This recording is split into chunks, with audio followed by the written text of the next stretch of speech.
नमस्कार मैत्रिणींनो, तुमचं स्वागत आहे आपल्या यूट्यूब चॅनलवर. तुम्हाला सेल्फ लव्ह म्हणजे काय माहीत आहे? सेल्फ लव्ह म्हणजे स्वतःवर प्रेम करणं, हे सर्वांनाच माहीत आहे. पण या जर्नीमध्ये काय काय स्टेप्स येतात हे आपण या सिरीजमध्ये बघणार आहोत. सर्वात आधी आपण पाहणार आहोत प्रेम.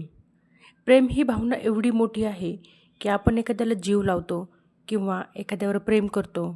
त्या व्यक्तीची आपल्याला कुठलीही वाईट गोष्ट आपल्याला दिसत नाही. फोकस आपला सगळा त्या व्यक्तीविषयी किती चांगला आहे, किती छान आहे, त्याला किती चांगल्या चांगल्या सवयी आहेत याकडे जातो. पण हेच प्रेम जगाला वाटण्याआधी, आजूबाजूच्यांना म्हणजे फॅमिली, फ्रेंड या सगळ्यांना देण्याआधी माझा कप मी स्वतः त्या प्रेमाने भरलेली आहे का? म्हणजे तुम्ही स्वतः तुमच्या स्वतःवर किती प्रेम करता? तुम्ही जर प्रेमाने परिपूर्ण असाल, तुमचा जर कप प्रेमाने भरलेला असेल, तरच तुम्ही दुसऱ्यांना द्याल ना.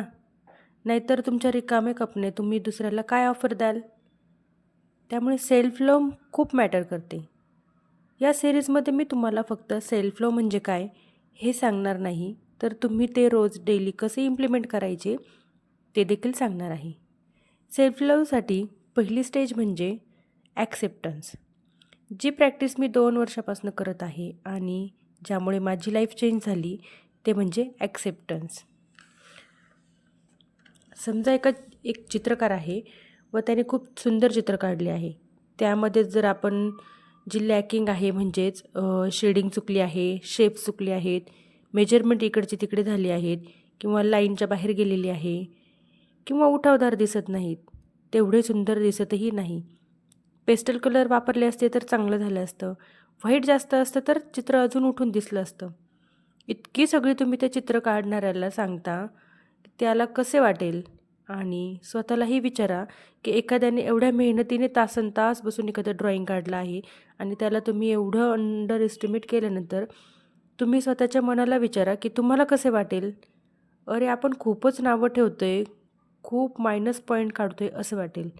एखाद्याला आपण जेव्हा क्रिटिसाइज करतो तेव्हा आपल्याला काय फिलिंग येतात? कारण की आपण आपल्याविषयी क्लिअर कट भावना असतात आपल्या मनामध्ये. आपल्याला नक्की काय माहीत असतं की आपल्याला काय हवं आहे, काय नको आहे आणि आपणच आपल्याला अंडर एस्टिमेट करतो आणि आपणच आपले दुश्मन असतो. तर मग त्या चित्रकाराला काय वाटेल? एवढे तासनतास बसून एवढं मन लावून एखादं छानसं चित्र त्याने तयार केले. त्यांनी त्याचा सगळा जीव, आत्मा ओतून इतकं सुंदर चित्र काढलं आहे आणि समोरची व्यक्ती त्या चित्रामध्ये एवढ्या चुका काढते.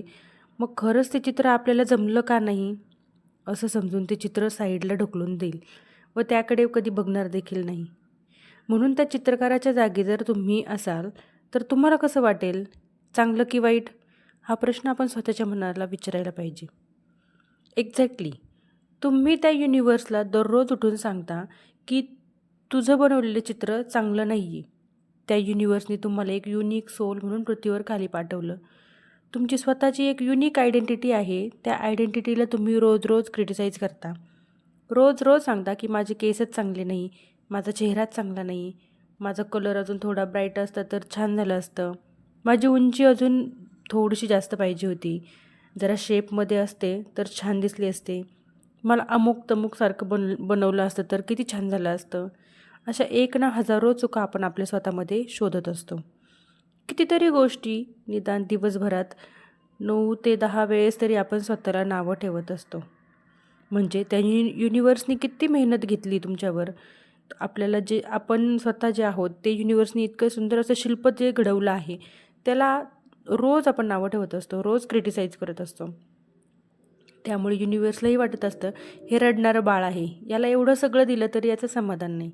त्यामुळे युनिव्हर्सने तुमच्यावरचा फोकस हलवला आणि तो तुमच्याकडे लक्षच दिलं नाही आणि त्यावेळी तुम्हाला किती वाईट वाटतं की देवाचं माझ्याकडे लक्षच नाही, माझ्या मनासारख्या काही गोष्टी होतच नाही. त्यामुळे स्वतःला असं आहे तसं स्वीकारणं हे खूप इम्पॉर्टंट आहे. त्यानंतर तुमचा स्वभाव स्वीकारणं, आपला नेचर कसा आहे, आपण खडूस आहोत, आनंदी आहोत, हे आपलं नेचर आहे. दुसऱ्यांचं सुख पाहिल्यानंतर आपल्याला जलस फील होते की आनंद होतोय, हा आपला स्वभाव आहे. तो आपल्याला ओळखता आला पाहिजे की आपलं नेचर कसं आहे, याची क्लिअरिटी येणं खूप महत्त्वाचं आहे. आणि ते देखील आपण ॲक्सेप्ट केलं पाहिजे की आपल्याला एखाद्याला पाहिल्यानंतर जलस फील होतं आहे, ते आपण ॲक्सेप्ट केलं पाहिजे.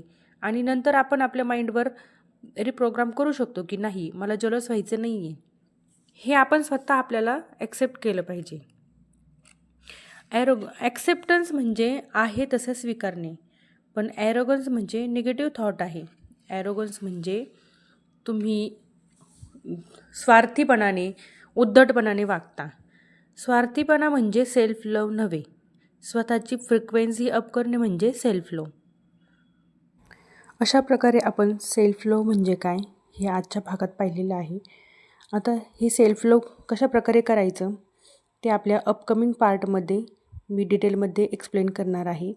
तोपर्यंत आपल्या चॅनलवरील सेल्फ लव मेडिटेशन तुम्ही डेली करत जा आणि सेल्फ लवचा, आपल्या जगण्याचा आनंद हा नेहमी नेहमी मिळवा.